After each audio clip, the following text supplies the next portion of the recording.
Oh, say, can you see by the dawn's early light what so proudly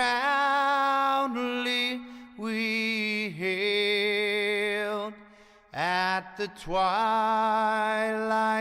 last gleaming, whose broad stripes and bright stars through the perilous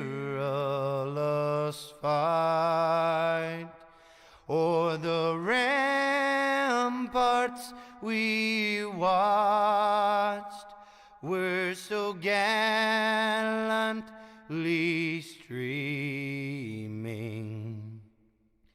and the rockets' red glare, the bombs bursting in air, gave proof through the night that our flag was still there.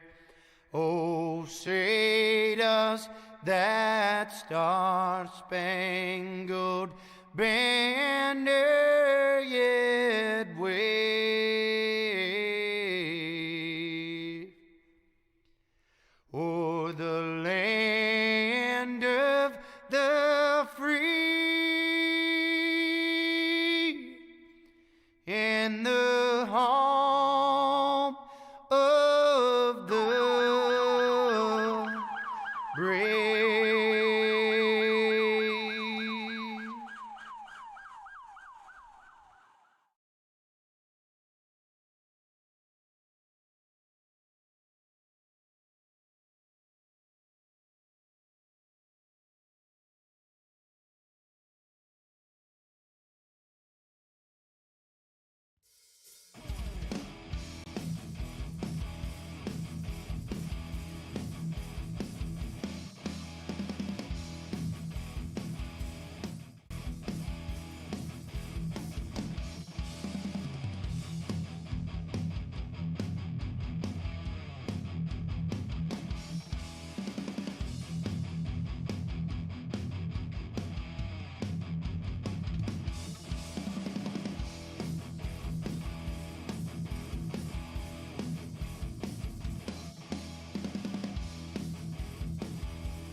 Hi, race fans. Welcome, man. We're here tonight.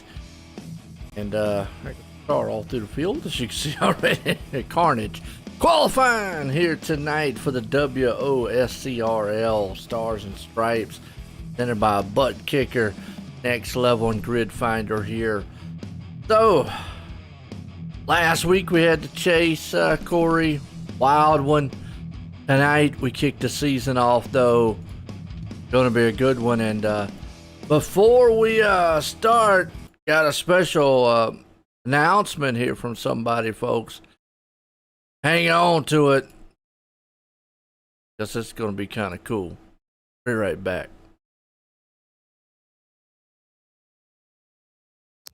Hey everybody, I'm Rutledge Wood from NASCAR on NBC, and you're watching World of Stock Car Racing League. Enjoy!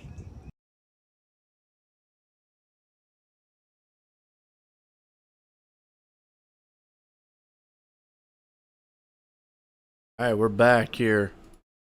There you go. Like I said, kicking this thing off, Stars and Stripes. Well, it's Daytona. I mean, there's not a lot to say. It's a huge track, side-by-side racing. I mean, what do you think, Corey?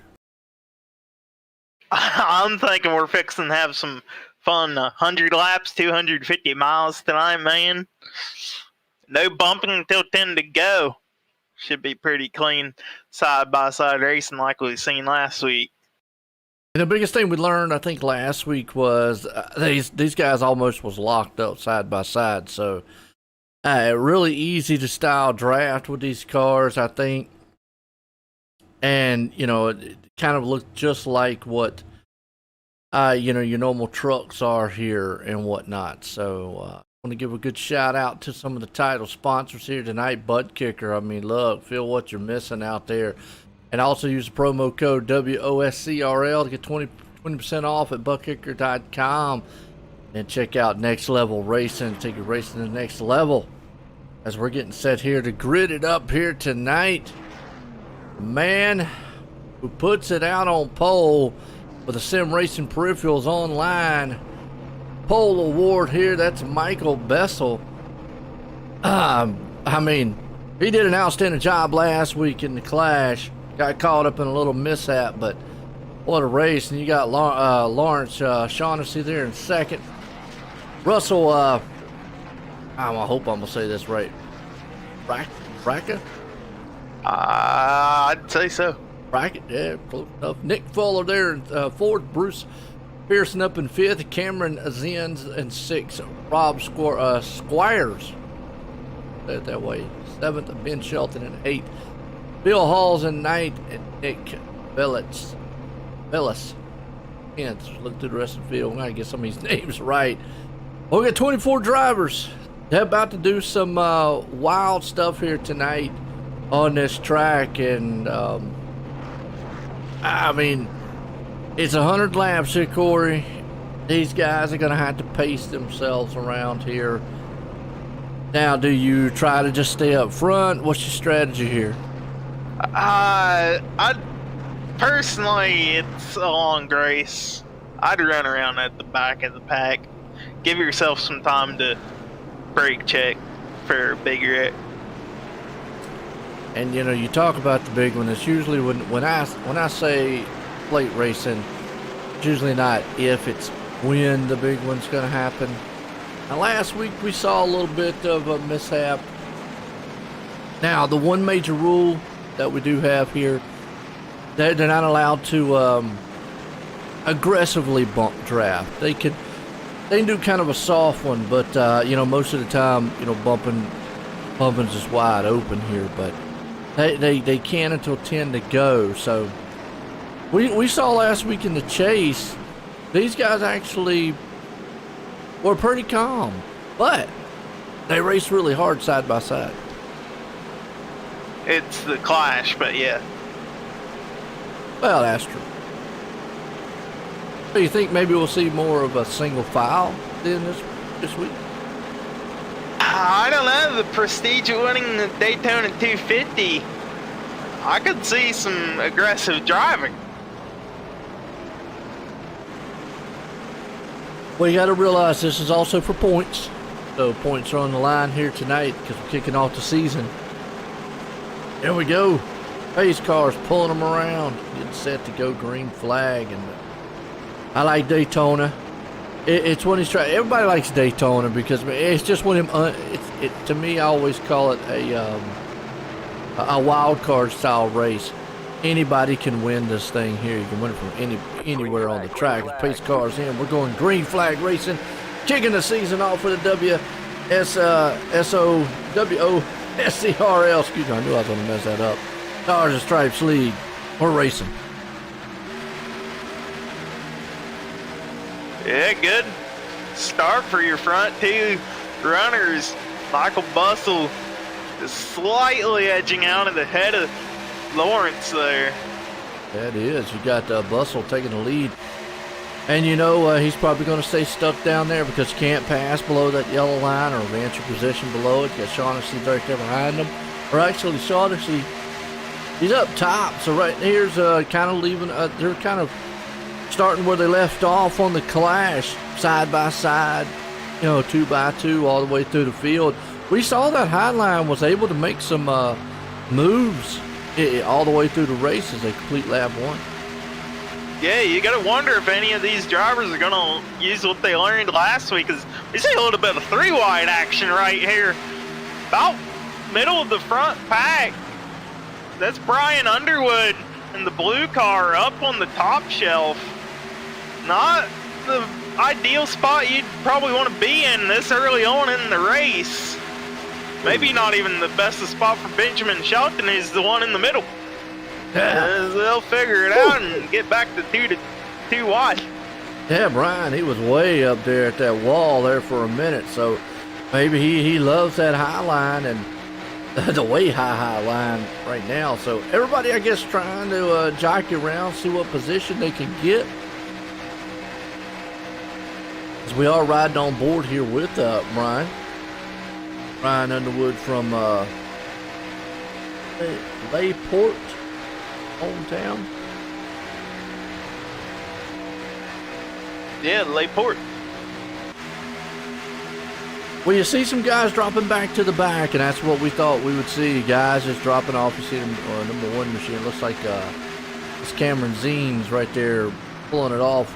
Want to go to the back. Now, the one thing you don't want to do is you don't want to lose that draft back there. You want to stay tucked up. Some of the guys, you got Josh Dewin, Aaron Smith, Paris. I think maybe Paris is probably what it is.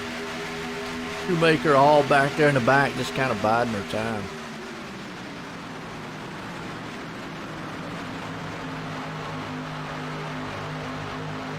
What would be your strategy out here? I like the ones at the back. That one's at the back. And I'm with you too. I mean, I normally, here was always my problem. I wanted to stay in the back, but somehow the way the draft worked, I would ride down, kind of low or higher at the back.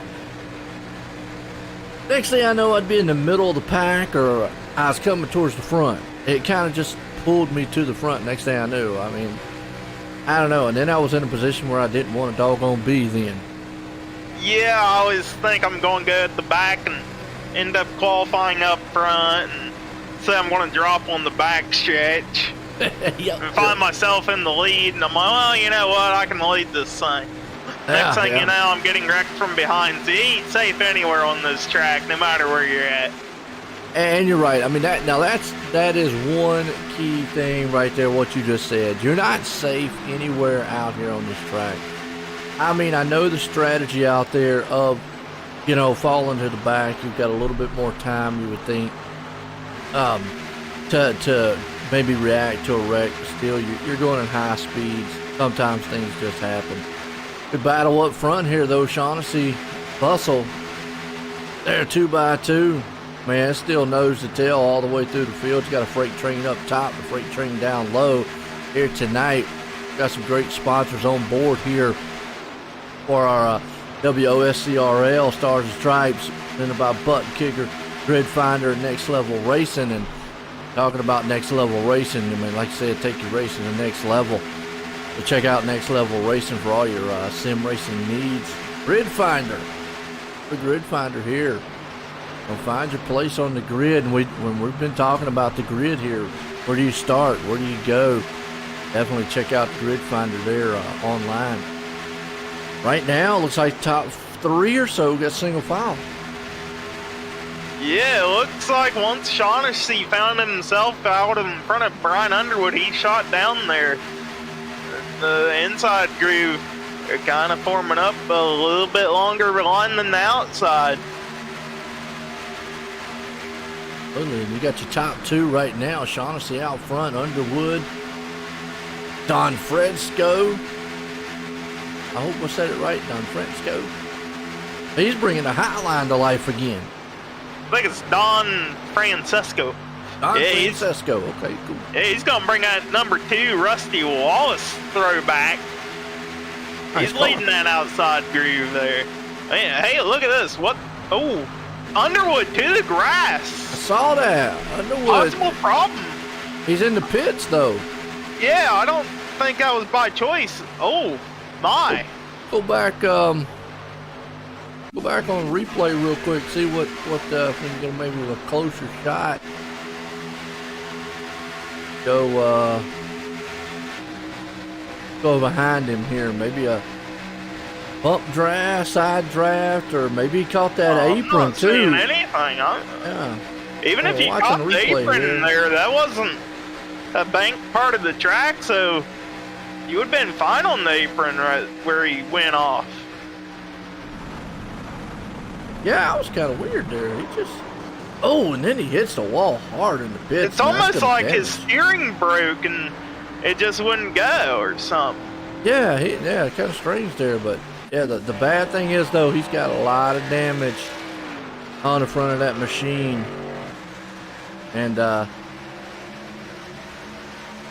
wow, yeah, he's gonna have to come on pit road. Yeah, he's gonna have to bring that thing to the aid of the pit crew and take his one-of-one fast repair. Oh yeah, and he's definitely gonna go a lap down. But they do have lucky dogs here. They do. And I do still call it lucky dog. I don't care what PC culture out there wants to change everything to. I like the word lucky dog. I like the word lucky mutt. Never heard it called lucky. What do they call it now? I don't. They say something else now, mostly. I wouldn't even know that. I don't know. Yeah, they say something. I think they call it the wave around. Yeah, wave around. Or free pass, whatever. Something like that. I don't know. I just like the lucky dog sounded better. Anyways, Shaughnessy's still bringing his nose out front, side by side, 2x2, and in a long race, we definitely got a lot we can talk about too. And hey, I want to give a shout out. I mean, Corey. Hey, I always got to get them new to this league. I know we both are here, and I want to appreciate these guys letting OSR Network, online simracingnetwork.com. Come on board, broadcast here for the season. The opener here for them. Appreciate these guys letting us, all the sponsors out there. Check us out there on Facebook and YouTube at OSR Network. Definitely hit the likes and shares. I know the league would definitely appreciate it, but want to thank them for letting us come on board. Because it is a new league for us, and Saturday nights. I know we're here late. I mean, I got a good answer. I think I mentioned this last week. I did ask in one of the meetings we had, why so late at night? And it was funny. Some of the guys go, because most of us have girlfriends or wives or significant others. And I went, okay. I've never really heard that answer before, but that was kind of fun.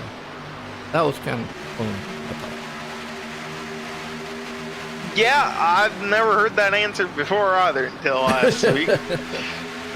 Yeah, I mean, I'm sure there's other leagues with people that have significant others, but I thought it was a West Coast thing. That's what I thought. Yeah, but I mean, looking at this entry list, a lot of these guys are on the East Coast anyways. Yeah. Well, we appreciate it either way, man. Everybody tuning in, joining in with us tonight, because you got a good one. And and right there is probably what we thought was going to happen as we see it live. No caution, because at this track, the one thing about this place is, and I think the only one who got the worst end of that was Shaughnessy. Let's go back. Watch the replay on Shaughnessy. Yeah, he was the one who spun the most. If you spin so far in the infield, can't go back. One more time here. No, not that. Oh yeah, side draft, and we talked about that. They can't do bump draft, but just a little bit of a tap from a side draft right there. Caught the corner of Shaughnessy, and around he went. Wow. Yeah. And it Caution's looks out like now. Caution. Well, I think the admins can throw the caution. Yeah, that's now, what it is race control throw it. Now, I don't... Okay. Again, it's race control's deal. But if you're going to throw a caution for that one, why didn't we throw one for the other one? Got to have consistency there. Can't do it for one driver and then not do it for the other, because only really Shaughnessy was the one that hurt in that one. Well, You know what I mean? and Bruce Pearson got involved a good bit. Yeah, but Shaughnessy was the only one that spun. But Yeah. anyways, hey, I let race control handle that one. I just say I hope kind of keep some consistency if you're going to do it, because it is a little area. I always like iRacing taking care of the cautions. That way you ain't got to worry about it. But anyways, hey, good start to the race. Run the caution for the first time tonight, which is Daytona. Want to give a shout out to one of the supporting sponsors here, Future Designs, the builder's choice. I appreciate Future Designs coming on board here.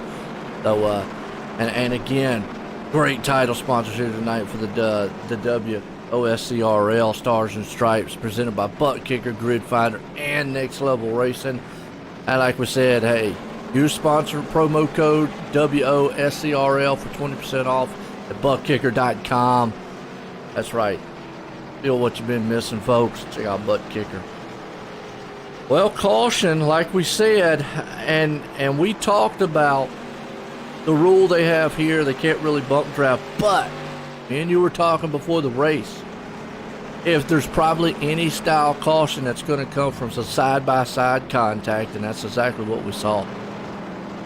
Yeah, and it was.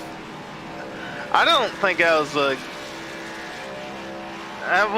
a weird side bump. Yeah, maybe like his sponsor told him his spotter told him that he was clear, and he just wasn't clear. So, you're right. It looked like he just barely clipped the side of him. Maybe he was trying to get a little side draft and just got a little bit too close. Now this will help out Brian Underwood. He did go 2 laps down, so he'll get one of his 2 laps back under this yellow. Well, I said we got a guy down there. You want to pull up Raka? Hope I said it right. And you can get an interview with him here in the caution, see how he's doing. He's actually right now in second. Yeah, let's pull him up. Hey, Russell, you got a copy on us up here in the booth? I do. Well, man, what, 15 laps into this thing so far? How's your race going? I'm just trying to take it easy and stay out of trouble. So far that's working, but they make it a little hard. Yeah, I mean, had a little bit of excitement there right there in front of you. Yeah, I sure did. Well, I mean, what's your strategy for the rest of the race at least? I don't really like the outside that much, during this time of the race. I'd rather wait till the end. So my goal is going to be to get to the inside when it's open and just take what comes. All right, well, that's good insight to what driver's thinking. See you're doubled up. We'll let you hop back down into the radio there and get back with your team. All right, thank you. Dude, that's Russell right there, and like I said, he's sitting in the second place right now, but anything can happen, and I like that, talking about just wanting to be patient, and that's, it's still a little long way to go. Why not? You got to be patient out here. Yeah, that's what I like to hear, just taking it easy. And he mentioned the thing about not liking the high side, and I kind of agree with him. When I run Daytona and Talladega, I don't like being on the outside, because if there's a wreck, cars will slide up in the track and you're pretty much in a box. And I'm going to touch on that too here in a second. We'll go back to green, because that's a neat little subject to get on here as we're getting set to go back green, pace cars in. We'll talk about that here in a few. The green flag flies here tonight. Bustle out front. Bracca. I hope I'm saying his last name right. Sorry, Russell, if I'm not. Here they go, line it up, side by side, 2x2. Yeah, good start for your top two runners. Bracca just a little bit edging out. Give it back to Bustle, coming out of turn number 4. Now, we're looking solid here, everybody side by side, and I want to bring up some things that you just mentioned right now. You talk about the outside versus inside lane. Right here, it's not so bad because they've got about a hood and a half off from each other. It's when you get tucked up right on the back tailgate or back bumper of someone, all you see is that bumper. Now, I know you mentioned you didn't like the outside, you preferred the inside. Well, I'm going to be a little opposite with you. I preferred the outside, and I'm going to explain on my end here maybe some of the differences I've seen and why I prefer that outside lane. We're riding along with Nick Fuller. He's down low. And folks, right now it's not so bad for him. He's kind of a little bit off. He's, to me, I call it textbook drafting. And now he goes up. Well, nice days over. But one, by him being low, you see down this bad stretch, he's heading off into the turn. The first thing you can't see is that inside apron. You can hear because he is off, but if he was tucked up right behind the car in front of him, he would not be able to see that apron there going into the turn, and very easily could clip that or send the car down there and upset it. That is one main reason I don't prefer the inside lane. Now, flip side, let's go to Squires here, who is up top coming in. You see him going into the turn. He can actually see ahead of him, and even if he was in the front, he would be able to definitely see way ahead of him the apex, whatever you want to call it, the curve down there, and all turns and whatnot. So to me, it's a more of a visual thing, that being up top as opposed to down low. I never felt comfortable down low when I raced, because if I was drafting on the back bumper of somebody, you just can't see, especially in the trucks. Trucks are probably the worst because all you see is that big tailgate or somebody in front of you. Yeah, I mean, it's a two-sided thing. Yeah. Some people like the high and some of us like the low. I just don't like the high because I feel like if there's a wreck, I ain't ever going to be able to avoid it. Gotcha. Well, and that's another point. Go to the grass to avoid it. Yeah, and and that's another point you bring up, because we're going to some other tracks later on in the season, and some conversation we'll bring up on that is self-cleaning tracks. To me, Daytona, and it's a physics thing, I know it, but the way it's shaped should be a self-cleaning track. Cars should go down the track as high as these banks are and as top. But what you just mentioned, you're right. 9 times out of 10, the cars shoot back up the track for some reason, and unless they go flying off towards the grass or whatnot, like you said. But normally, if they hit that apron, they go shooting right back up the track. Most tracks, let's say like Dover, for instance, Dover's really kind of a self-cleaning track. Everybody that might be up high usually ends up going back down low on that style track, and you could take the high lane. So yeah, what you brought up there was a good point too, and it really all depends on what you're comfortable with too. I mean, that's probably one of the main things too. If you're comfortable, and you can see we have already talked about guys that are comfortable racing up front the whole entire race, and some just want to be back there in the back until the end. Yeah, I don't know. Don't know. Well, you're a racer. I mean, chime in. I mean, I race Daytona and Talladega twice a year, man. Real well, and hey, that's the thing. I mean, it you bring about some of the stuff over from a lot of the other tracks too. Now, to me, when it comes to plate racing, I'm gonna say a lot of luck is involved. I mean, heck, even real drivers in real motorsports say that the plate tracks, you've got to have some luck here at these places. I mean, you've got, like we just said, you got to avoid the big one, or you got to avoid the wreck altogether. Yeah, you got to avoid the big one. You got to be at the front at the right time, and even if you are at the front at the right time, may not be the right time at that moment. No, it's not. Well, let us know who your favorite drivers are out there, folks. It would be interesting to see who you pull it for. I don't know. I know we've got some family members out there watching throughout. We're going to try to get maybe go to the field a little bit here and see some of these guys. I know some of them have some nice looking pictures on their driver profile. Some don't. Most of them do, but try to get through here and show off who we got in this league. Well, right now I'm looking at Brad Fulham. Okay. I hope I'm saying that right. Nice little kid he's got there. He's from Winnipeg, Manitoba. All right, cool. Up That's in Canada. Canada. That's Canada. Friend from up north.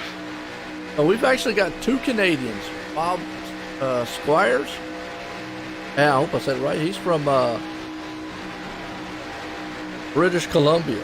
I'm gonna just go there because I can't pronounce the first one. Castlegar, I think. Castlegar, okay. I'm gonna say you're the educated one of the bunch here. I don't know if I'd say educated, but taking lucky guesses at least. Lucky guess. Hey, folks. I mean, hey, look. I've always said it time and time again. And hey, hold up. What's up? Look on the trunk lid of Squires there. I think that's a trunk lid. Yeah, I think that's a familiar looking logo. I'm just saying. I can't.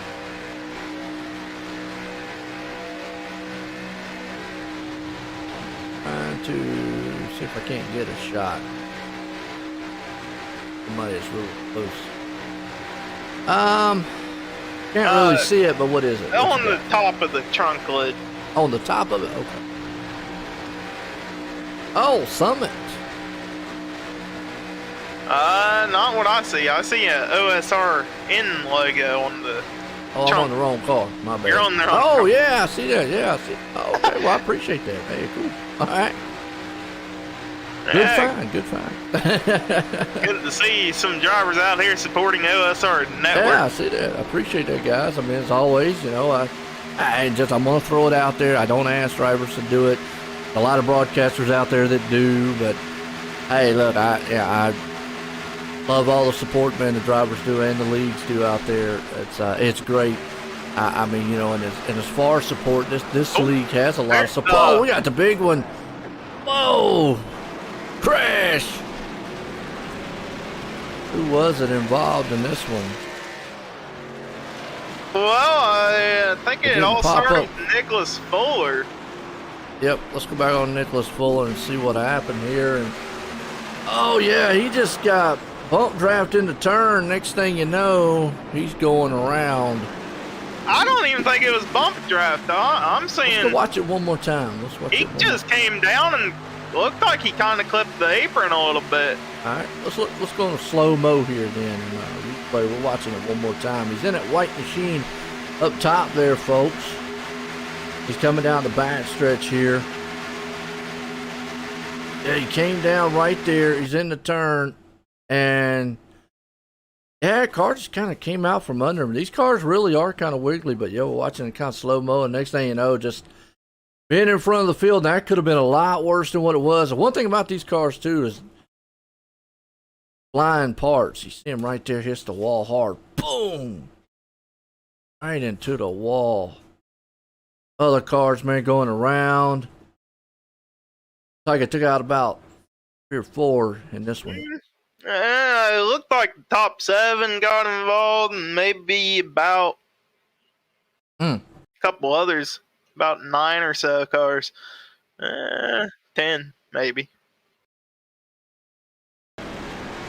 Oh. Chaos. There's 96 right there at the end, getting into the door of Fuller. Well, pit stops. Now, that's something we don't, we haven't really, touched on much here, but what do you think? We're going to see 4-tire stops? I mean, I don't think we are. Well, I don't want to say we are. We actually are seeing some, but normally you don't see too many 4-tire stops here on plate tracks. No, but I mean, under yellow, you might as well just take 4 tires. And if I'm correct, these cars, they're on 81% fuel load They for are. this week. So And they have 4 sets of tires also. I'd say everybody. I mean, they obviously took gas. I'm not saying yeah. I see maybe a couple. Billick and And Don Francesco. Don Francisco, he took 2. Looks like Fulham took 2. But Bustle took 4. Looks like Squires, he only took 2 with 11 second stop. And most everybody else looks like they're in the 4 range. Yeah, pretty much about on par, because it takes about as long to put a full tank of gas in one of these cars as it does change 4 tires. Yeah. We're here tonight with the WOSCRL Stars and Stripes presented by Butt Kicker Grid Finder, Next Level Racing here tonight. And Keith out there, Shoemaker, he says, let's go Shoemaker. So I'll say you're pulling for Bryce Shoemaker from Akron, Ohio. Oh, he's kind of Ohio guy. He's kind of a Western. He's kind of out there on the West Coast. Ohio on the West Coast, Joe? I don't know. Is it? Is it Central? Is it Central? I don't think it's Eastern. I don't think It it's Eastern. depends on who you talk to. Well, I don't know if it's on the Eastern side. Is it? I mean, it's maybe like I mean, Central or. I don't know. Do you consider West Virginia on the East Coast? Because Ohio, it depends on who you talk to. Well, We're see, either what's Central or strange? East. What's strange is, I know Ohio. It's going to be close, but like, what's strange is Atlanta, Georgia is East Coast, but right beside of it, you get into what is it, the Central or something like that. So I guess it all depends on what part it's into. Yeah, I consider Ohio East Coast. All right. Well, it looks like your pace car lights are off, and whatever weird manufactured pace car that is, I have no clue. I know they go in that general neutral car. We're gonna It's an call electric- it a. it's an electric we're gonna car. call it a Nissan for A tonight. Nissan. Actually, looks like a Ford Fusion. Kind of Okay. something. A I don't Ford know. Sentra. Ford Sentra. Yeah, there we go. New future electric pace car. All right, green flag is back out. Michael Bustle. He's got to be careful here. He got too good of a restart. Gonna have the field behind him with a head of steam. Oh yeah, and they'll freight train right by him too. Now the low line probably ought to check up, but that high lane should come on, man, like a locomotive, just storming through the night. Yeah, you see it right there, that high side. They might get their top 2 runners on the high side out in front, and they will. We'll see if Bradka and Fulham, they'll both pull down in front of Bustle there in turn 3 and 4. It's almost like I don't know what the word I'm looking for, but you got a lot of jockeying going on up front. But it's we see that top lane and guys go by 'em and they drop down, and then the next 2 cars in line at the top come up, they pass them, drop down. It's almost like it's a round and round type of thing going on from the top to the bottom.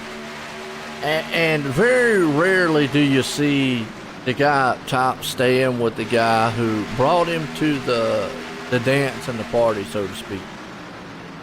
Yeah, I've been in situations where I'll push a guy and, hey, you just abandoned me. I'm Yeah. on to help you get there. I mean, I always say, why not just stay up top with him? I get it, it's that instinct of once you get out front, just instantly drop down low. But usually when you drop down low, next thing you know, here comes the high side, and you're way back in 4th or 5th again. Yeah, it's a double-edged sword there. It's a chess game. You either have a good enough friend that will push you and stay with you up high, I like that. It's a chess game. I like that. Or you don't. And you see Fulham, he actually, when he pushed him up there, he kind of dropped back on the high side, and you see Fulham leading the high side pack with Cameron Zen's right behind him. Wasn't Zen's at the back at the start of this race? He was, yeah. I mean, I'm riding here along with Underwood. He's kind of right there seeing what's going on in front of him. It's Brian Underwood. He got through that wreck earlier on, so he's there on that top lane running and just kind of biding his time. I mean, he sees what those guys are doing in front, though. Yeah, and he's got to be careful because he's already used the fast repair. If he gets involved in another wreck, could spell disaster for ending his night. And you can see it right there. I mean, we're riding here with him. You can see just how far off he is from the guy in front. I mean, so you know he's just being very patient, riding it out. I know. Now, here's the frustrating part. As a driver, and you know this a lot, Corey, because you drive a lot more than I do on the sim here. Sitting right there in a pack, not going anywhere, it is still frustrating to a driver, or nerve-wracking to a driver to be sitting there. Yeah, and you have times where you're like, I wish this guy behind me would just lay off like another 2 foot. Then you have times where you're like, I wish this guy would just shove me for the whole lap. Yeah. And I think that's what Underwood's doing. I think he's just biding his time and keeping a distance in case somebody sneezes or coughs, as I say. Somebody sneezes or blinks. Yeah, now, you know what? And I do like the rule that they have here, because the one thing that and I hate using a word like this, hated, because it's a strong word to use, but disliked about plate racing was the thing that you just brought up. Well, the guy behind me, it's always an unknown. Is he going to get up here and shove me in the back? Is he not? Because I was a type driver that, hey, look, it's early in the race. There's no need for me to get up here, man, and be all aggressive. I mean, why not ride for a while? And I wanted to ride. The problem is I always seem to get the guy in the back that seemed like they wanted to push my rear bumper to my motor radiator in the front all the way around the track, no matter what. And, you know, usually ended up getting in a wreck or something. So I like the rule here that you kind of, that part of the mentality's taken out of it. You really don't have to worry about if you want to ride a guy getting up there, you know, trying to shove your rear bumper up to your front bumper.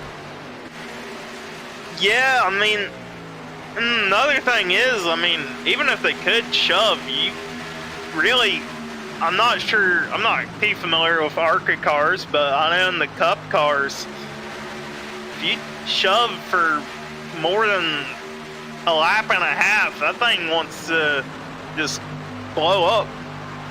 Yeah.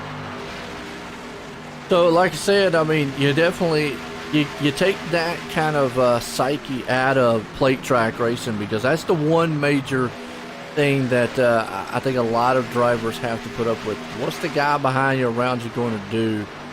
Is he going to make a move? And there's a couple places, folks, that you don't want to bump draft at. In and out of the turns, in and out of trial is the most right places. Now, obviously, 1-2 laps to go. It's fair game. All love and racing there. Go for it. But still understand you might take yourself out of the race. Not what you want to do during the race, because those places, definitely you can send the guy spinning very, very easily. Yeah, and I've actually been bumped in the corner before. And if you've never experienced that, I wouldn't wish you to pull my worst in it. Getting bumped in the corner is not fun at all. No, it's not. Right here with Bryce Schumacher. Actually around about that 10th and 10th place spot right now. Yeah, Shoemaker up there.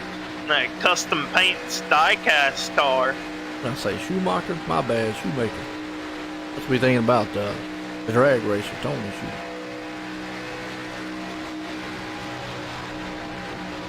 Nice looking paint job he's got too.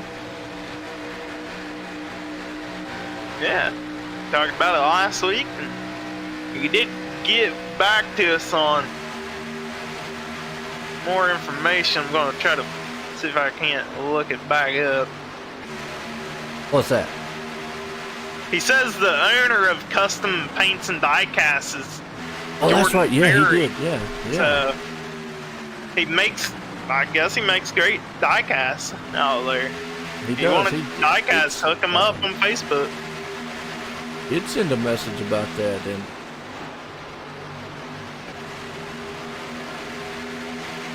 see.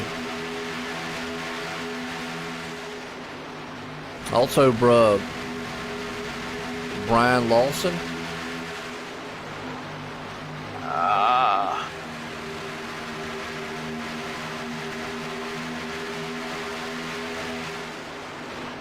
Out here. Not sure.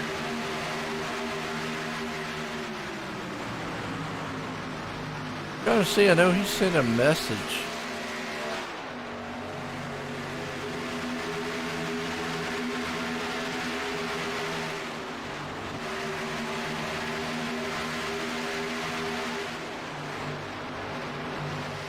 But you're right. I mean, it was interesting there. Shoemaker was talking about the diecast, and so I mean, and that's cool, you know, because I like models and I like diecast stuff, and you know, it's always cool to see some, you know, custom stuff being made. Yeah, I'd love to get a diecast Yeah, on my iRacing cars. That'd be pretty that'd cool. be kind of awesome. Yeah. Except for the fact that I change it about every 3 months, so after 3 months planning it, it'd be out of date. Hey, it'd be a nostalgic. Nostalgic. Point. There you go. Exactly, it'd be a throwback. Throwback, yeah.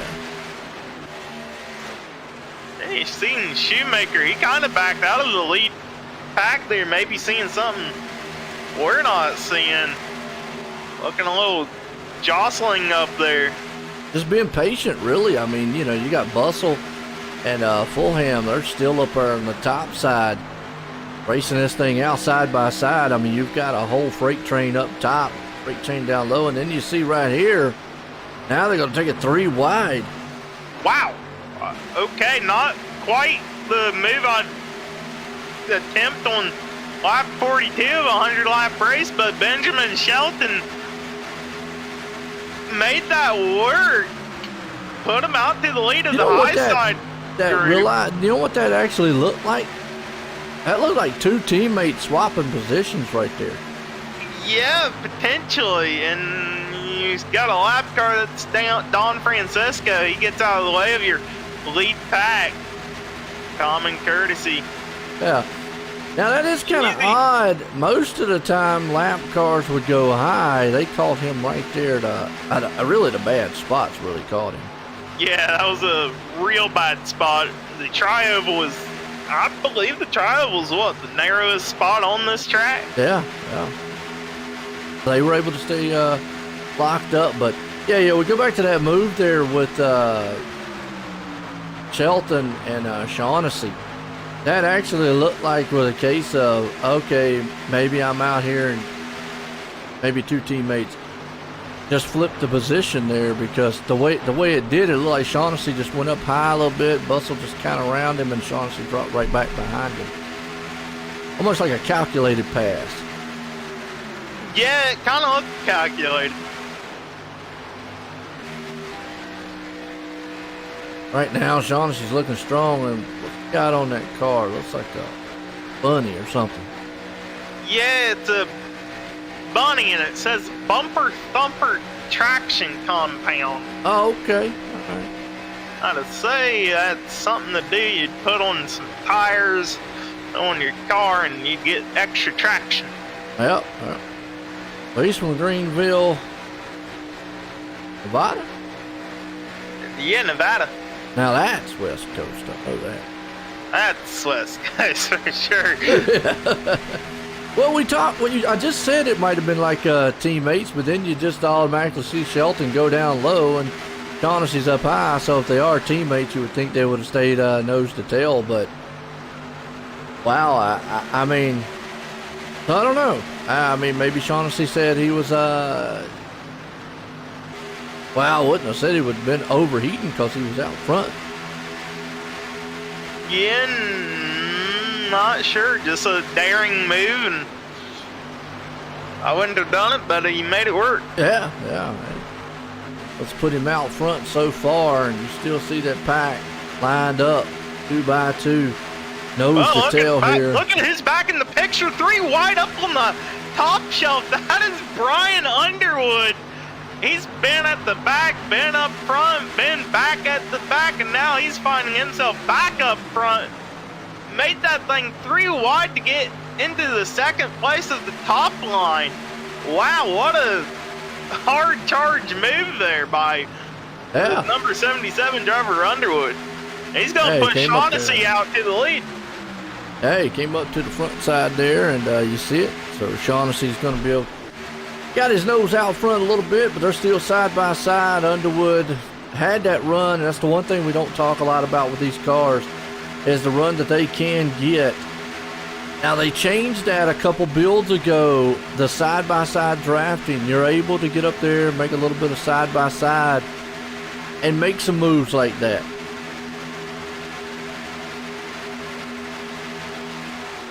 Yeah, you can just, if you get good enough of a draft, you can shoot yourself out like a rocket. But you got to be careful. If you don't have a spot to drop in like Underwood had, you're just going to hit a wall of bricks and drop back probably just about as far as where you were before. The only car that I would say it's be very tough to do that's the Cup cars. Those cars have such a massive amount of downforce to them. Trying to get out there and do something like that. These cars, yes, they are under the plate rule, but the downforce on them is not as huge as what the other Cup cars are. Yeah, definitely in ARCA cars, you can pull that kind of move off a little bit easier. And I mean, he just perfected that move. Maybe a little strategy here. I mean, we're getting almost to halfway. Well, the first part of the race. 27 laps is when everybody pitted. We could be coming up within a window. And you got the first part of the race is, you know what your car's going to do while you're being patient. Second half now, you start thinking about who do I need to work with, what will my car do up front. So, been a good one. As tonight, we got the WOSCRL Stars and Stripes presented by Butt Kicker Grid Finder Next Level Racing. And right now, these guys are on the next level, so take your racing to the next level with the Next Level Racing. Check them out on Facebook and online. Next Level Racing. Check out the Grid Finder here tonight also. Find your place on the grid. And a lot of guys tonight would love to find themselves in victory lane. I mean, I've always said it. You don't have to pass the car in front of you. You just got to get your nose out front. Yeah, if you can just beat them by like a cat's whisker, that's all you got to do. Oh, yeah. You saw up there in the front, that's what we was talking about most of the race. Shaughnessy actually had his whole car out front, but did not leave Underwood.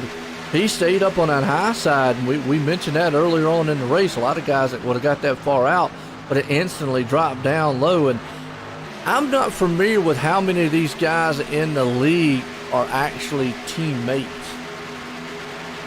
Yeah, it's something we'd have to figure out so we get to know these drivers a little bit more as the season goes on, see who's all teammates with each other, see who has alliances with each other. And yeah.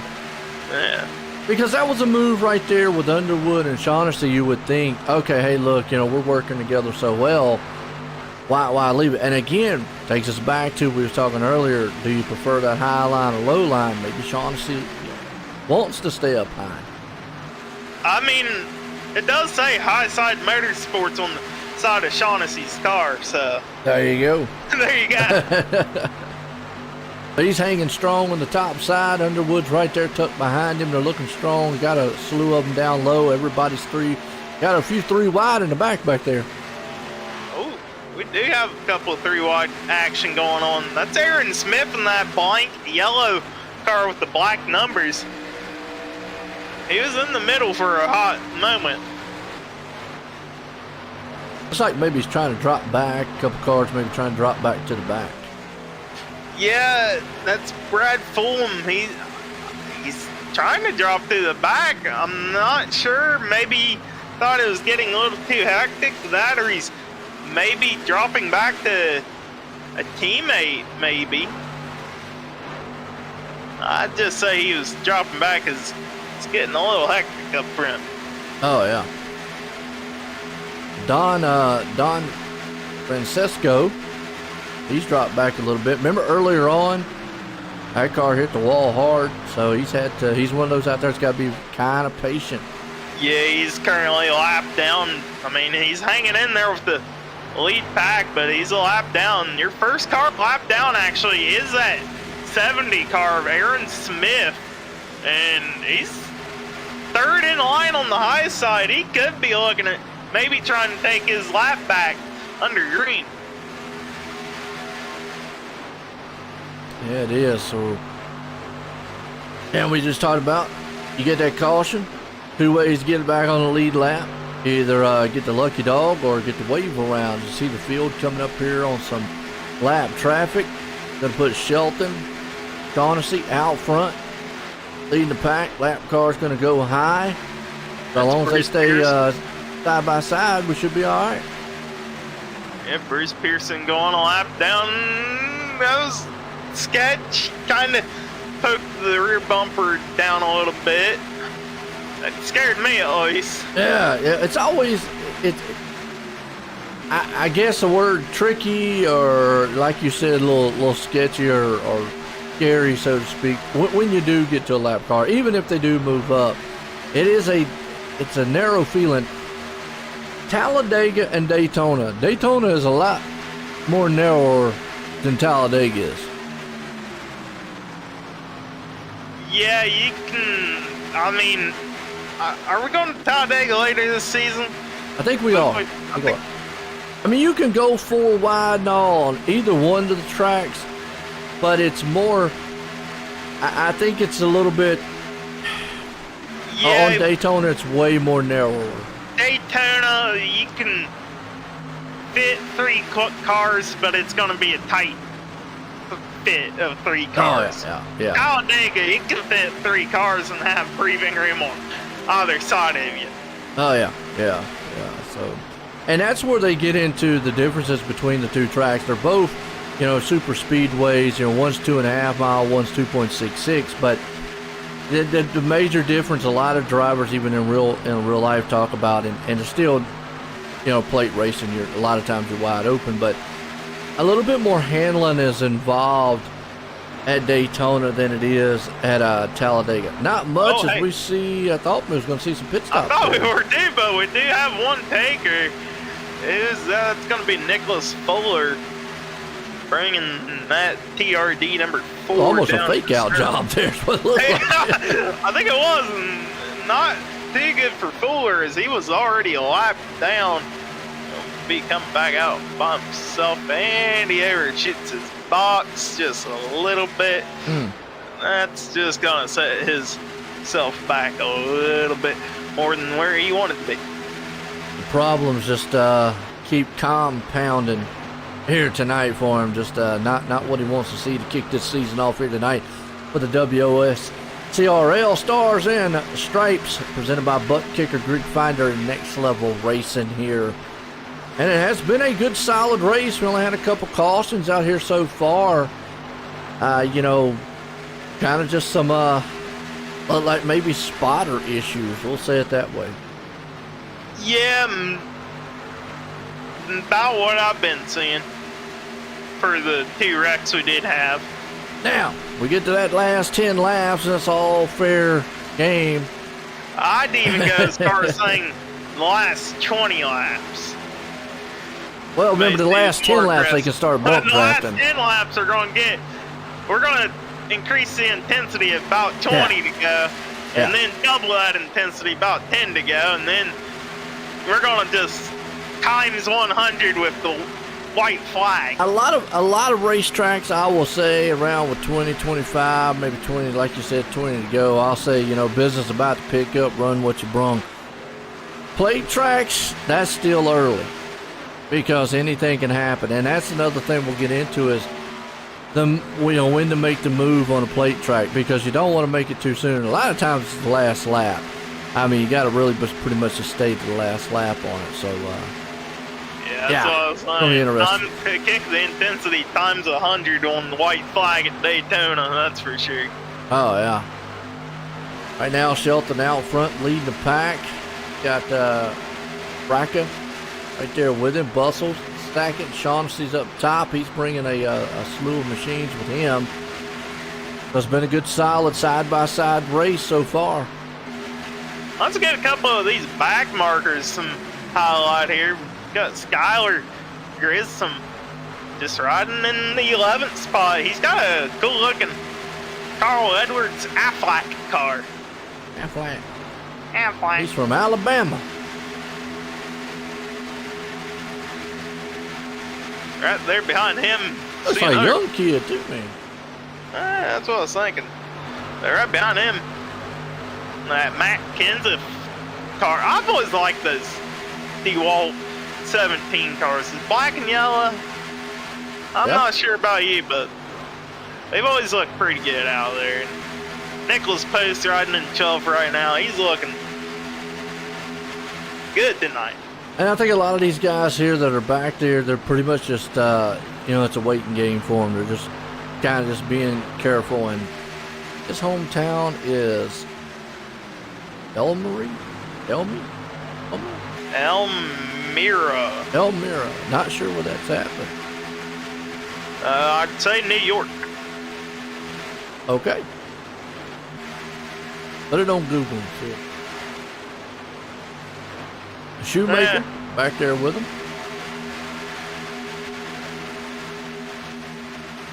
Bill Hales back there. Post. Follow back a little bit, see, talk about Hales. Goodwin. He is from Four Oaks, NC. Is that around your neck of the woods? No, that sounds actually like that's probably near the coast area. I'm not 100% sure, but no, that's definitely not around my area, because I'm more over towards the Triad mountainside. It kind of sounds like more something that's would be over on the coast side. But Glenn, and that Best Buy number 6. Now, I did not know our car a lap down. Aaron Smith. Yeah, Aaron Smith. I've been He's saying, up front. He's trying to get his lap back under green here. He don't want no yellow. He wants his lap back the hard, old school way, as I call it. And it's kind of wild, because I did not know this. I didn't know there was a Hollywood, South Carolina. Real. Well, that's where he's from. Hollywood, South Carolina. Well, maybe we'll give him the nickname Mr. Hollywood. There you go. And now he's looking like a superstar, trying to see what he can do up front. Looks pretty strong, and then he'll go back there in the back again.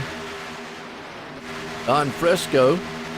He's a lap down, trying to get his lap back there. He's up front too, yeah. Hey, look at, actually, you know what? The first 3 cars, better yet, the first 4 cars. Yeah, Fulham was up there also. Yeah, you got Fulham and Fuller.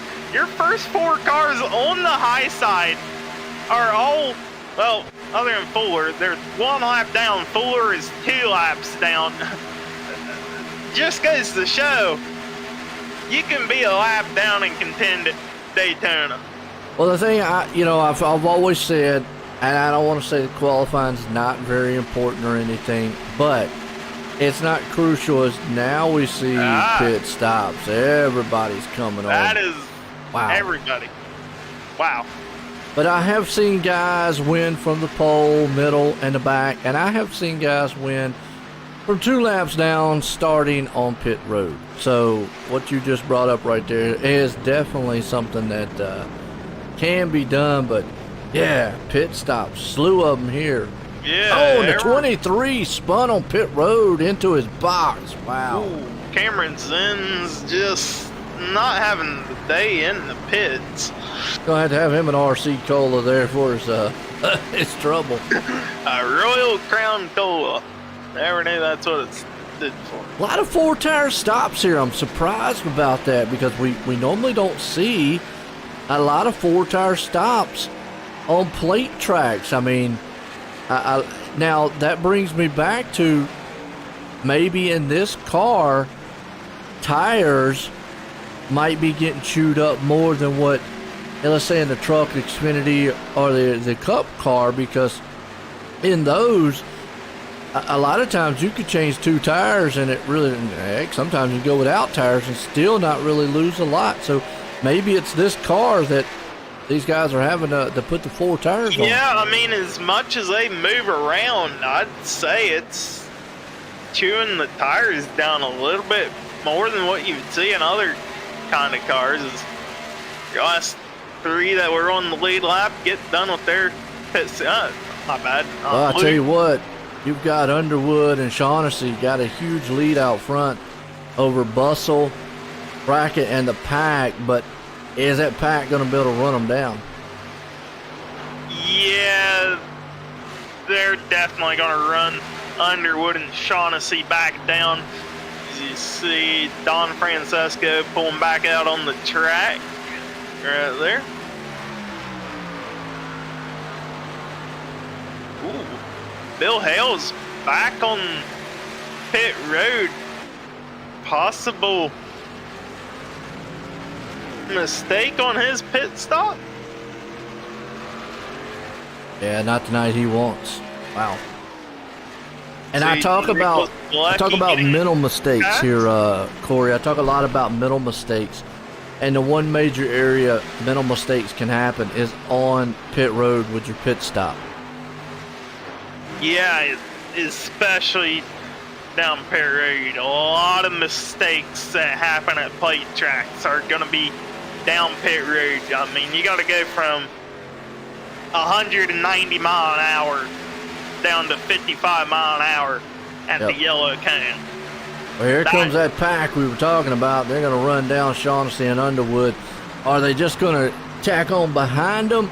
And that's the thing. I usually, if I'm going to run a guy down, unless I know I can 100% pass him and get both of us by him, it's better just to tack on the back bumper, and it looks like that's what they're going to do, because usually what happens is you get up there, you try to go flying by them, but the draft it's like a brick wall and it stops you. Yeah, and they decided to tack on the back end of Shaughnessy and Underwood. And what's interesting here is Bilecki pitted a lap later than the rest of the field, and he's right there in third where he was when everybody came down, and he only came down with 2 of them. And you see right there in front of this pack, you're going to have Aaron Smith. He's going to kindly pull up to the high side. We'll let these drivers on by. Yep. Oh, I'm seeing Good a lot run. of jostling around about middle of this pack. Getting a little dicey. Good race so far, though, we've had out here and up front. Now you see Shaughnessy as Underwood jumps up to the high side, goes down low, trying to break some draft. You know, that's the thing. I know in real life that works pretty good, but I've never really seen that work too well on iRacing. No, I try to avoid doing. I call that doing Dale Earnhardt, because that's what Dale Earnhardt Jr. used to do all the time. He'd move from the high side to the low side, trying to block the momentum. But and in real life it works pretty Yeah. good, but here it just seems like I think it slows you down more than anything, because a lot of times it just, you're going side by side, you're breaking your own momentum too of the car. But Not really seen that tactic work too much, and now you see Underwood. He might be going to the back. Yeah, he's playing the strategy game. I mean, we still got 30 to go. Long way. About a little bit above 30 to go. So, do they make another pit stop? I think they should be good because they came in. They went their first stop they did under yellow at 27, and they ran to 63. That's 36 laps. So maybe if we did get a green light checkered. Yeah, one attempt at that. I mean, they should be good though. Even with a green light check, they should be pretty well good for fuel. Been a solid one here tonight to kick the season off at Daytona for the WOSCRL Stars and Stripes, presented by Butt Kicker Grid Finder. Next Level Racing here as a season opener here at Daytona. Been a good race with these guys. I'm gonna say the ARCA style cars. I know they have different names in real life, but ARCA style cars out here. It's been a bustle and it's been a side-by-side duel so far. Whoa, a little bit of side drafting. You got a little wiggly right there. Yeah, that was getting a little close for the paper there. Absolutely. They're still stuck door to door throughout this whole entire thing. And what you're seeing right now, I always like saying the textbook style drafting is about a hood and a half off from each other. But with 10 to go, that rule that they got here is all out. They can get up there and put that front nose up underneath the back end of that car and push them around the track. Now you say that, but with these cars, if you look at the back end is square, a little bit square. And then the nose, it's like a Curve. round. It's a curve. Yeah. If you don't hit square enough on the back end of the car in front of you, the potential of spinning them Disaster. is very, very high. I was referring to the fact of the rule that they're allowed to bump. Now, would I say you want to? That's a different subject on it, but you're allowed to do it if you want to. But yeah, you still want to be careful, like you said. Yeah, you're allowed to bump, but yeah. And you see these lap cars, they really put the dice in on these drivers, making them all go 3 wide. Almost had a little bit of catastrophe. We do have a car up in the wall. That's Skylar Grissom. Tagged the wall. Yeah, he bounced off that thing. He bounced her. That was a good save by his part, because that thing could have very much got out from under him and went down, and they got a lot of cars. Yeah, and as long as he can stay within the draft, he'll be all right. I'm not seeing too bad of damage on the automobile. Well, definitely he would have about needed Aflac after that one. No. Yeah, it is. Aflac is an insurance thing. You about needed insurance after it. Yeah. They pay you while you're out of work.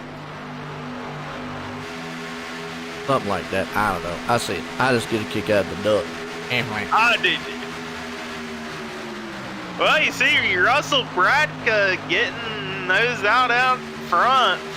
Nicholas Fuller right behind him, a lap car. I mean, what do you do as a lap car when you're running in the lead pack? You got other lap cars. You're trying to battle for a lucky dog, or whatever you want to call it. I mean, Fuller has to beat Aaron Smith. If there was a yellow right now, Fuller would have it, but Aaron Smith could take a lucky dog spot about any moment if he wanted to.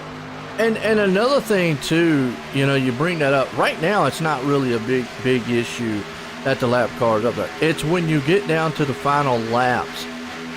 Either that lap car is going to help you or hinder you, because like you said, we're looking at Bradka right now leading it. Bustle is right behind him. But that car up top is a lap machine.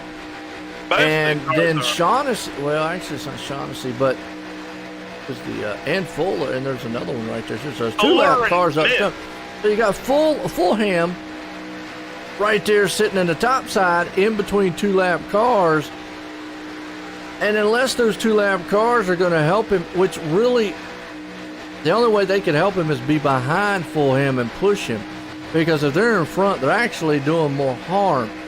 Now you see Fuller dropping down low. This would help Fulham if he could slow up the leader. So kind of some, it's, well, we go back to that double-edged sword deal. It can help or it can hinder at the end of the race. I'm at some point you're probably going to be the on-lap cars. If let's say this was 3 to go or something, and those guys were out front like this, the guys behind them battling for position probably are be going, y'all need to move. You know? Yeah, and I mean, unless it's a good friend of mine, I usually would pull out of the way with like 3 to go as a lap car. But right now, what Fuller and Smith are doing is textbook. They don't want to fight for a lucky dog. They want to be back on the lead lap just in case behind them there is a wreck. And right now they are exactly doing that, both of them. Absolutely, and you're right. Front, just on the lead lap. If there was a wreck right now, it'd be real beneficial to Nicholas Don Francesco, who's right now, he's in the 4th spot on the high side. I know, Francesco's probably like, yeah, go guys, go. Yeah, he's like, go boys, and I want somebody behind me to junk it. Yeah, so, I mean, yeah, right now, it's good. Like, the issue wouldn't really come up until we get maybe closer to 5 laps or so to go. Then that's when Fulham and Braca back there are probably going, all right, if you guys were behind us, that's one thing. But now you're in front, and oh, there goes the lap car. Back push from Braca, gets into Fuller. Fuller comes back on the track. Who is that? That's Bustle got involved. Bustle's going to have to be real careful getting back off the apron. That's going to kill all kinds of momentum. Let's go back real quick. Let's go back on the replay here with Fuller. We're still green flag. And just watch what happened on that. See Fuller down low. All the guys are kind of split up just a little bit. And still watching. And looks like he goes on the inside. Just caught the rear quarter panel. Hit him down in the grass. He had it. And then when he come back up the track, caught another car and good save on that one there. So good save on. Yeah, that might have been a little bit of patience was running out. I thought I had an opening type thing. Yeah, I just think.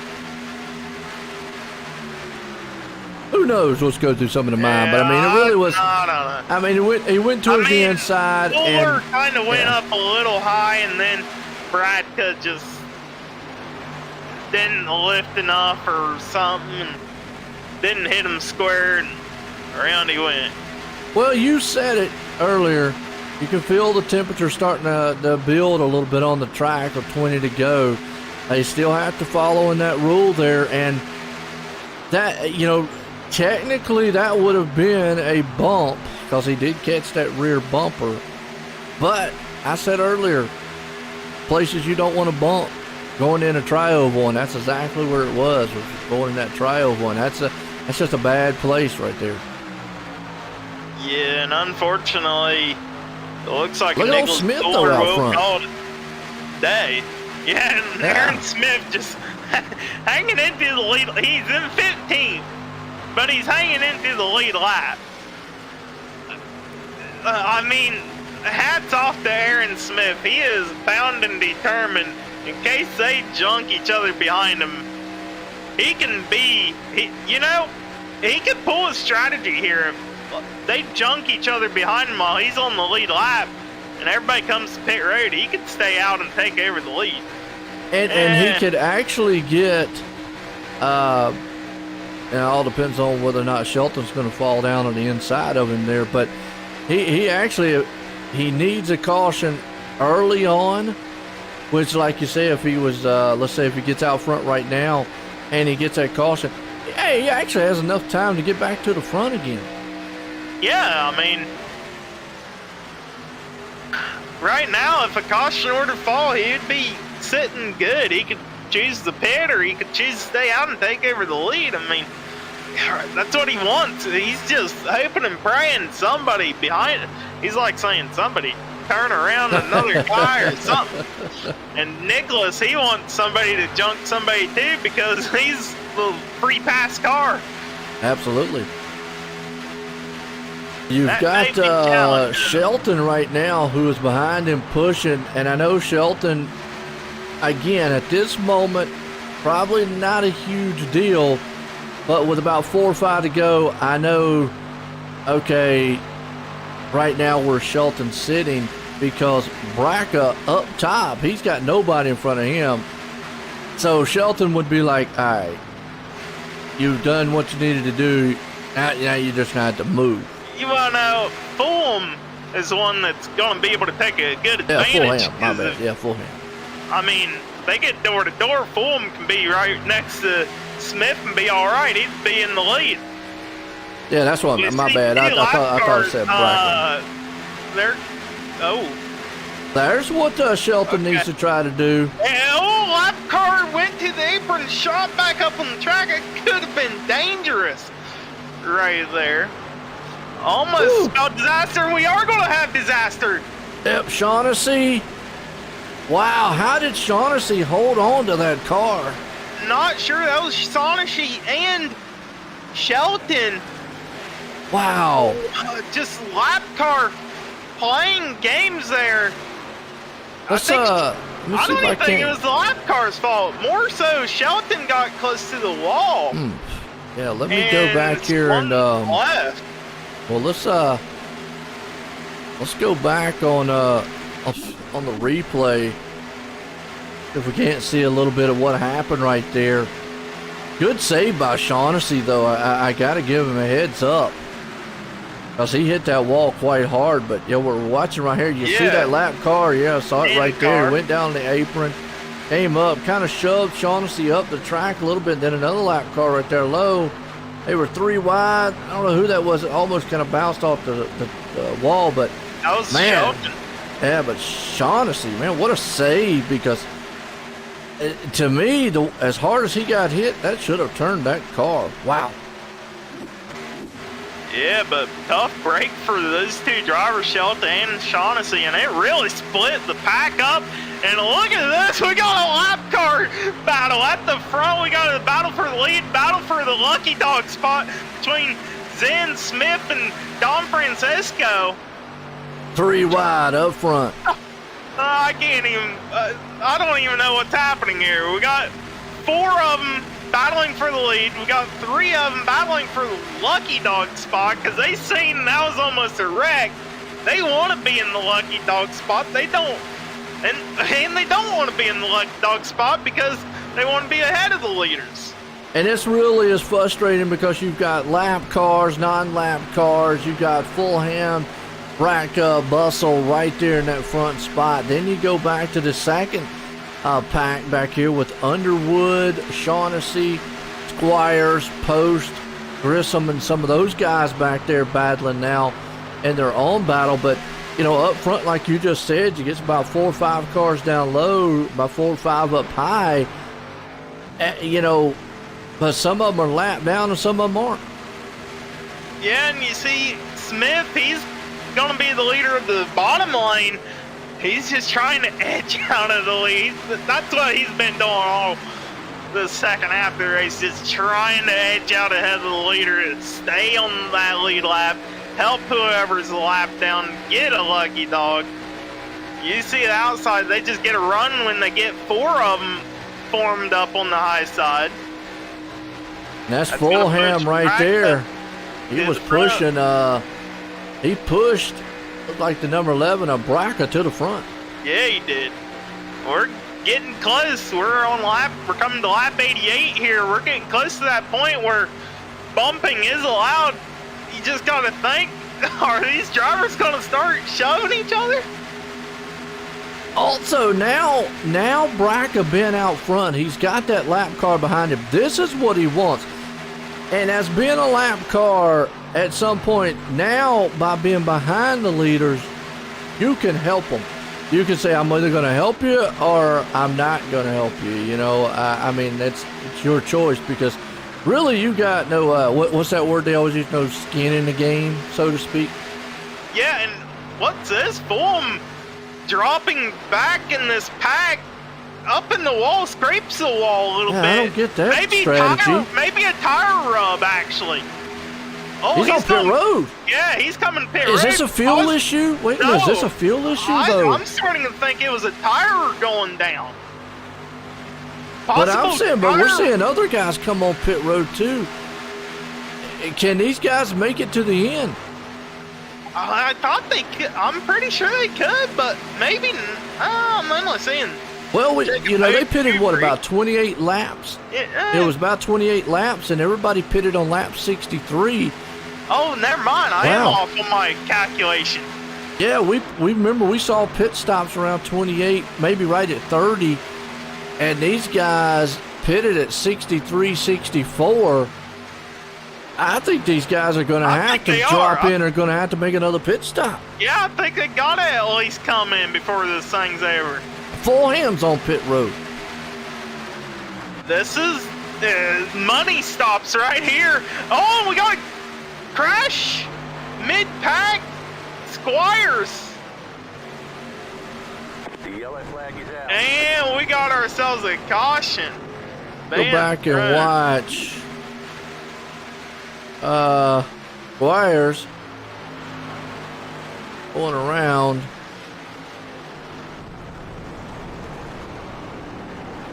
Huh. That was a little bit of help. Yeah. Well, from what I'm seeing, Squires had to get out of the gas for Shaughnessy. And I think he just got out of the gas a little too much. Foskett got into the back of Squires. Oh, yeah. That was a huge bump in the back. I mean, we did just get word from race control, bumping is allowed. I don't think they meant that kind of a bump.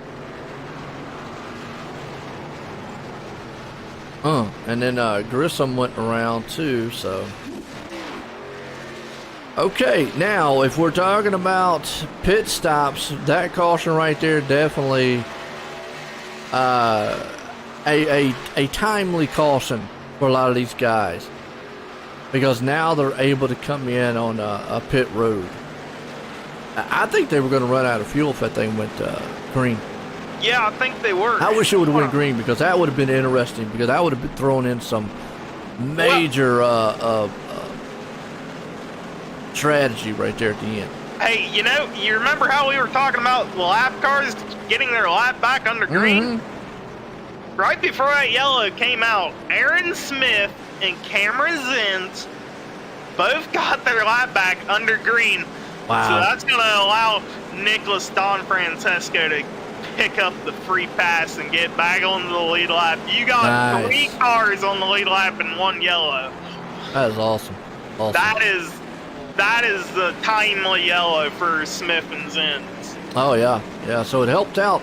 It helped out the leaders, caution-wise, to be able to come on pit road, and it helped out those lap cars that have been battling so hard up front there. And here's the thing. They got time to get back up through the field here, too. They got plenty of time. We're going to have about 8 or so to go when we go green. Yep. 5 to go, rather, when we go back green. So, 5 laps. You can go from dead last to the lead. Oh, yeah. In any other track, I would say 5 laps. No, you're going to have to be up front. But in a plate track, oh, that's like an eternity. Yeah, one lap feels like an eternity. 5 laps, that's just like, can we get this thing over with yet? Bracco went with 4 tires, but the top 2, Underwood, Nick Billix, they went with 2, Bustle with 2, Squires with 2.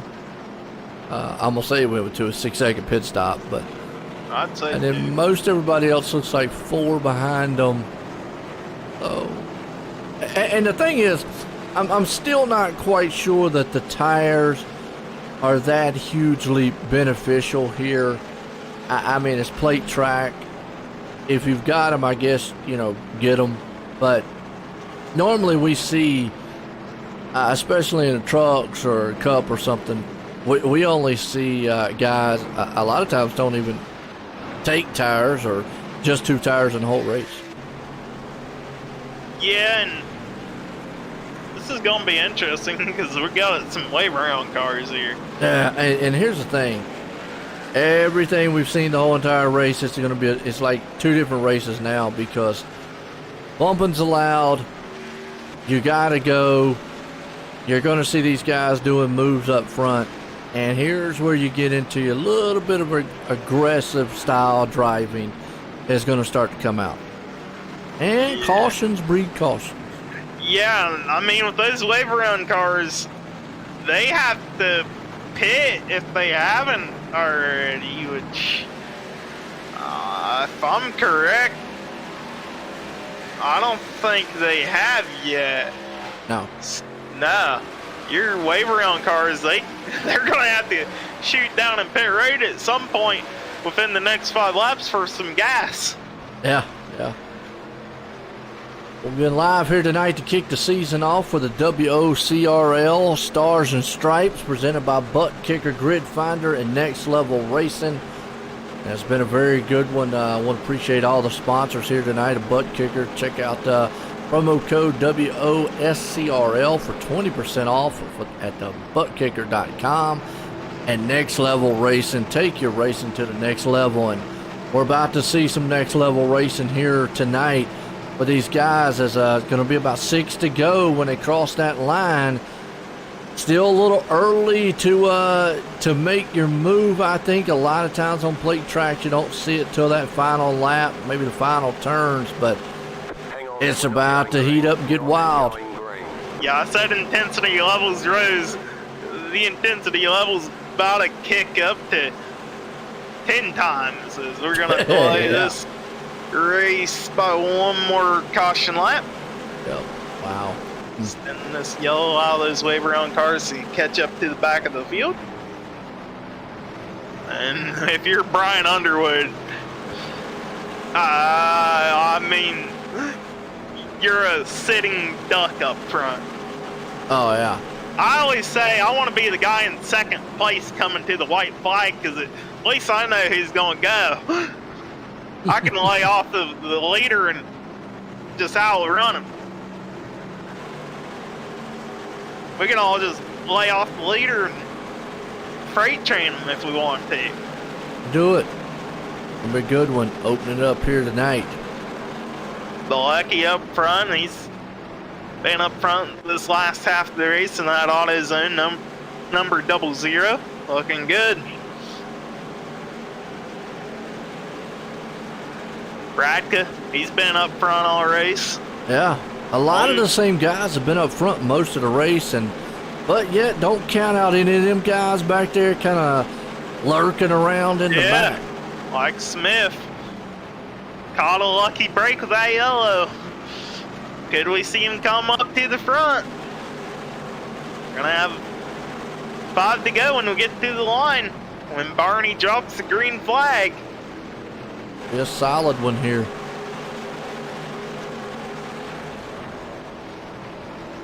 The Ford Sentra, for hopefully the last time, pulls down to the apron, goes to pit road.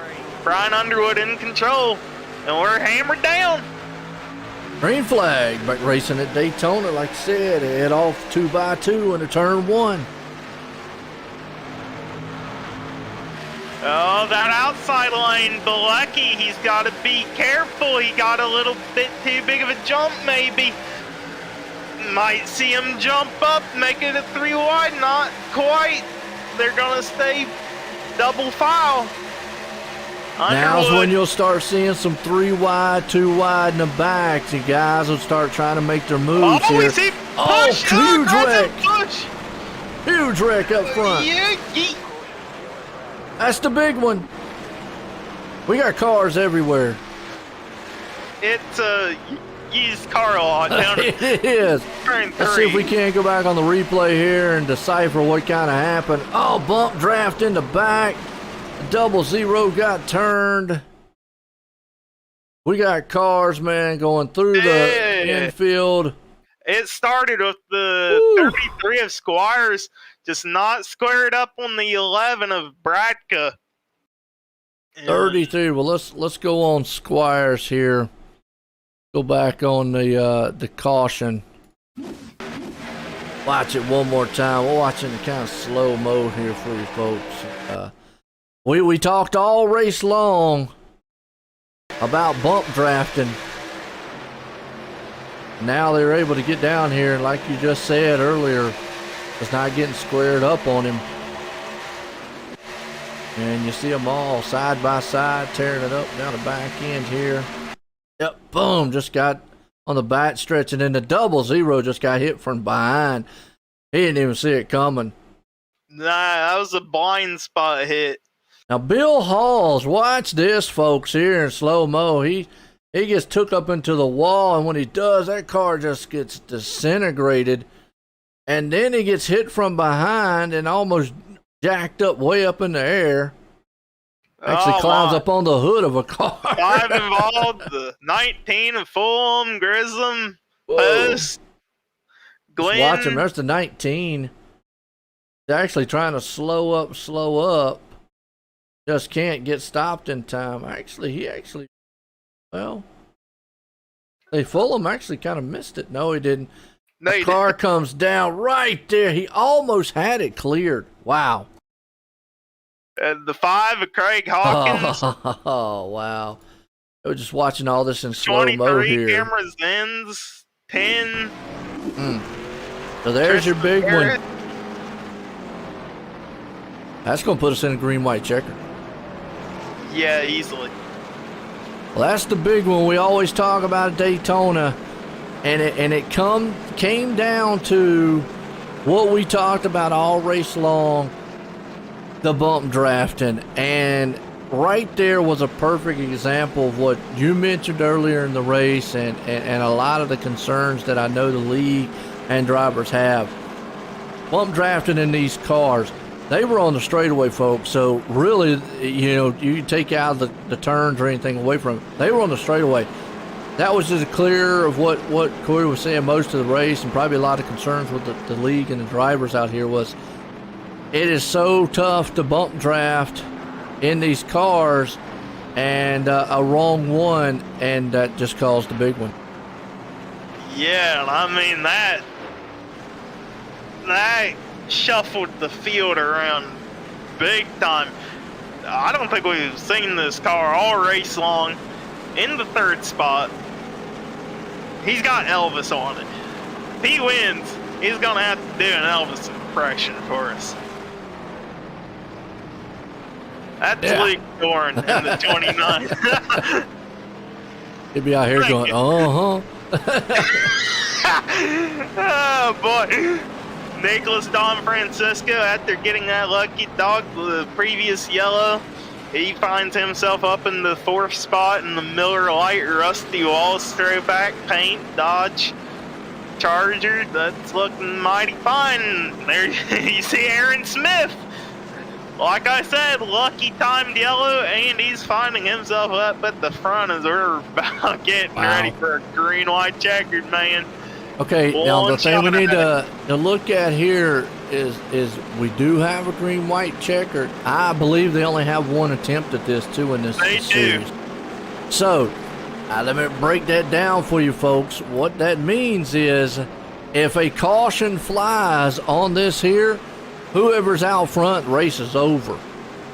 if this is in fact the green-white checker, I'm gonna say this is a green-white checker. It is. We Okay, got so- confirmation. Okay, so just to let everybody out there know that maybe is unfamiliar with how green-white checkers work, basically it's going to go green. They should go around. They'll get the white flag and then obviously take the checkered. But if there is a caution before they take the white flag, because on iRacing, if they take the white flag, it don't matter. The whole field could wipe themselves out. But if there's a caution before they take that white flag, then the race is automatically over with. They only have one attempt at it. Normally in real racing, it's unlimited. But here we go. Tighten them up. Oh boy, here we go. Nerves are up high for the drivers and me. Yeah. Green flag, green flag. Hammer Underwood. down. Green flag. See who's gonna work with who. Aaron Smith pulls in behind Underwood. They're trying to form a line. See who teams up with who. Look at that outside, Dan Fresco, man. Remember, he was a lap down back about 10 to go in this thing. Yeah, he was, and he's finding himself up front. And even Luke was a lap down before that yellow, I'm pretty sure. Wow. Boy, I Here tell you comes what, talk about a Shaughnessy. turn of events. Going to push Don Francisco. Smith goes up high to block the outside run. Oh, what a save! That was a that was a square push, but it was a heavy push. Good driving by Smith there to not junk it. We're going to come to the white flag. This is sponsored by Bailey's Auto Parts. Here we go. They're going to be door to door for second. Here comes Don Francisco. He's going to make it 3 wide for the second spot. Who goes with him? Shaughnessy up top in the third lane. They're going to wreck behind these two. Yep, there's a big one in the back. Now, Oh, they jumped it coming They're down to wrecking it again coming into still. turn number 3 and 4, final time. You got Underwood out front. You got a lot of cars in the back that just tore himself apart. But you got Dorham. Is he going to push Underwood to the lead? Because they've got a little bit of a cushion between them and Billick. Here they come out of turn 4, final time here tonight to kick this season off. And on the outside, Dorham's there. Drag race, it's all Underwood, Dorham, and Billick is going to bring it home. What a finish to this one. yeah, wow. Shaughnessy come back to 4th. Smith gets your top 5. Oh, that was a good finish to that. But, yeah, like we said, most of the field back there destroyed themselves in the back. So, whew. Love it. Here to kick this season off here tonight for the WOSCRL Stars and Stripes, presented by Butt Kicker Grid Finder Next Level Racing. And that right there was some awesome racing we saw. I'm pumped up over it. I thought it was cool. That had me pumped up. I think we're going to see a good season here tonight as we wait for some of the guys to get up here and get a word with them. So we'll get Nick. Maybe we'll find out how to say his last name. Billick? I'm going to go with Billicky. Billicky? Okay. I know Doran. And then Underwood. We got those. So we'll bring up third place man Nick here. Let's get a word with him. Hey there, Nick. You got a copy on us? I'm not sure. You got me? Yeah, we got you. Well, man, top 3 in the season opener. How was that race? I'm pretty happy with that. I really didn't expect it at all this time. I mean, you just have to be there at the right time at the right place to get that kind of thing. I mean, you just did it, man. I mean, top 3, baby. What do you think, man? Well, like I said, I didn't expect that at all, especially with that last caution where I got thrown into the grass there. I thought I was all done, and then all of a sudden everything cycled out. Oh, yeah. Right time. Oh, yeah, I forgot about it. You were involved in that one wreck there. I mean, to go from wrecking there and still top 3, got anybody you'd like to thank tonight? I'd like to thank my wife. She lets me do this every weekend, and it's our anniversary this week, so this is a good start to the vacation we're taking. Oh, man, there you go. And I about I gotta why you ask real run. quick. Wait a minute. You just said you're on your anniversary? Tuesday's our anniversary. Oh, okay. Well, then, happy anniversary. Also, how do you say your last name? Balachi. So if you ever watch Mythbusters, Lord, we were Corey- way off, man. We called you probably everything. Billick, Balashi. Okay. I'll try to get that right, but I apologize if I mess it up anymore. Nah, that's fine. I'm used to it. Well, that's third place man Nicholas right there, bringing it home. Good run tonight. Again, happy anniversary. Well, let's bring up second place man here, Luke Doran, pulling it off here tonight. Let's get a word with him. Hey there, Luke. You got a copy on us up here? I got you. Well, top 2 in the season opener there. How's that race? It was pretty hectic there in the middle, and at the end, I messed up and sped on pit road, ended up a lap down. Yeah, we seen you were a lap down there for a lot of the last half of the race. I mean, you just had to get a couple luckily timed yellows for yourself. I mean, that's all you got to do, right? Yeah, I mean, I got the wave around, and then everybody, I was like in 15th or whatever, and everybody decided to wreck a couple times, and next thing I know, I'm in restarting third. Yeah, I mean, you can't beat it. And you got anybody you like to thank tonight? I like to thank you guys for coming on board with us, and Skylar and all the admins for all the work they do, and everybody showing up tonight. Like 25 some cars. Yeah, 24 cars. Yeah, that's pretty good. I think that's the most we've ever had. Well, man, I mean, now I see you got the Reese's car on there, and you got Elvis. Can you do a good Elvis impression for the fans out there? Absolutely not. Alright, well, man, I mean, there you have it, folks. You're second place driver, Luke Doran. I'm going to call you Elvis. I'm going to nickname you Elvis. All right, guys. I didn't, when I first picked that car on Trading Paints, I didn't realize Elvis was on it. I was just trying to, I'm going to run a bunch of Kevin Harvick schemes this season, and I didn't want to, use the good wrench right from the get-go, Right. Well, as your second place man, Luke, man, as always, good finish for him tonight. Good to see. Well, this guy here, Underwood, was able to hold them all off here tonight and pull it off. Brian, Joy in the booth, got a copy? Yeah, I got you. Man, I tell you what a wild finish and a wild one here tonight. Take us through some of that race, because you stayed out front for the most part. Yeah, it was pretty wild from the beginning. I mean, had a technical issue, slammed into the inside wall there in pit road, went 2 laps down, caught back up, and then I pretty much just used my fast repair, and I just had fun. I just got lucky too, but yeah, it was a blast. Everybody was doing really good there, 3 wide. It was a blast. Take us through that last lap there. I mean, because it was kind of a little carnage happened. Was you a little worried, coming through the checker? Well, yeah, especially when I had Luke behind me. He's definitely a top talent in this league. Basically, I knew I didn't want to stay on the line going down into the last turn, so I was trying to ride a little high to make it a little bit harder. I don't know if he was trying to pass, but I got lucky and I just beat him. Hey, I tell you what, pulling it off, season opener here for the WOSCRL Stars and Stripes, presented by Butt Kicker Grid Finder and Next Level. You got anybody you want to thank for the win here tonight? I got to thank all the guys that showed up. Skylar putting it on, all the people associated with the admins and everything, all the sponsors, and you guys for putting on the show. Well, I tell you, it was an awesome one. You guys definitely did a good show to pull this season opener off here. Again, congratulations on the win there, Brian. All right, thank you. There we go, winner tonight. Well, Corey, what a wild one. These guys out here showed what they got. It was interesting to see, and man, it came down to a crazy one here to finish off Daytona. Yeah, that was indeed crazy, and I expect some more of them out of this season.